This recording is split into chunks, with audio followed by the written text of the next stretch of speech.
লাগবে আপনি জানেন। আপনাকে ফার্ম তৈরি করতে হবে, ঘোড়ার ফার্ম। ঘোড়ার ফার্মে লাগে কি? ঘোড়ার ফার্মে লাগবে তাহলে ঘোড়াকে প্রজনন করার জন্য একটা পদ্ধতি লাগবে, রিপ্রোডাকশন প্রসেস লাগবে, এবং ডাক্তার লাগবে, কারণ এখানে বিভিন্ন ধরনের রোগ তৈরি হবে, রোগের চিকিৎসা করার জন্য। আবার এগুলো কি খাবারের জন্য ব্যবস্থা লাগবে, এগুলো খাবার আসবে কোথেকে?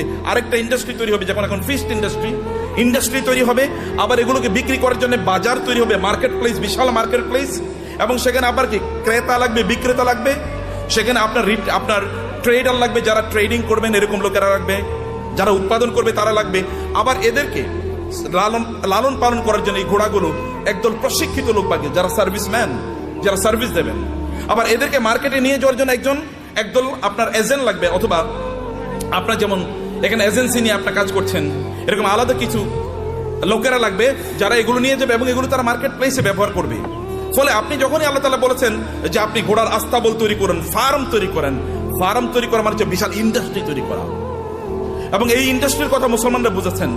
প্রায় 1200 বছর জুড়ে, রাসূলের আগমনের পর থেকে শুরু করে 1200 বছর জুড়ে গোটা পৃথিবীর সকল প্রায় ইন্ডাস্ট্রির মালিক ছিল মুসলমানরা, অধিকাংশ ব্র্যান্ডের মালিক ছিল মুসলমানরা। কিন্তু আমরা যখন এই ব্র্যান্ড থেকে বের হয়ে গেলাম, যখন আমরা মনে করলাম আমরা ওই যে বৈরাগী জীবন যাপন করলাম, খ্রিস্টানদের মতো বৈরাগী জীবন যাপন করা শুরু করে দিলাম, না আমি মাওলানা সাহেব, আমি ইমাম সাহেব, আমি কেবল আজান দেবো, আমার যা পয়সা লোকেরা যা দান সাদাকা করে এই দান সাদাকা খায় আমি বাঁচবো, এইরকম মানসিকতা যখন আমাদের তৈরি হয়ে গেল, আমি জাকাত খাবো, এইরকম মানসিকতা যখন তৈরি হয়ে গেল, তখন আমাদের কাছ থেকে চলে গিয়েছে অন্যদের কাছে নেতৃত্ব। পৃথিবী তারাই নেতৃত্ব প্রদান করে যাদের হাতে টাকা থাকে, এটা মনে রাখবেন। যাদের হাতে অর্থ থাকে তারাই পৃথিবী নিয়ন্ত্রণ করে। আমেরিকা কেন সুপার পাওয়ার? তাকে কেন ব্রিটিশরা সুপার পাওয়ার ছিল?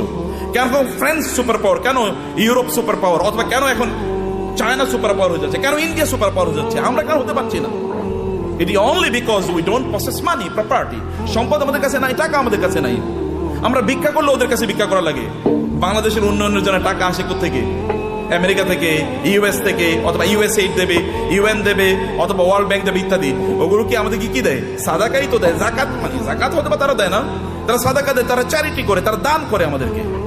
আর দান করা হাত, এই হাতই গোটা পৃথিবী নিয়ন্ত্রণ করবে। যে হাত দান গ্রহণ করে, এই হাত পৃথিবী কোনোদিন নিয়ন্ত্রণ করতে পারে না।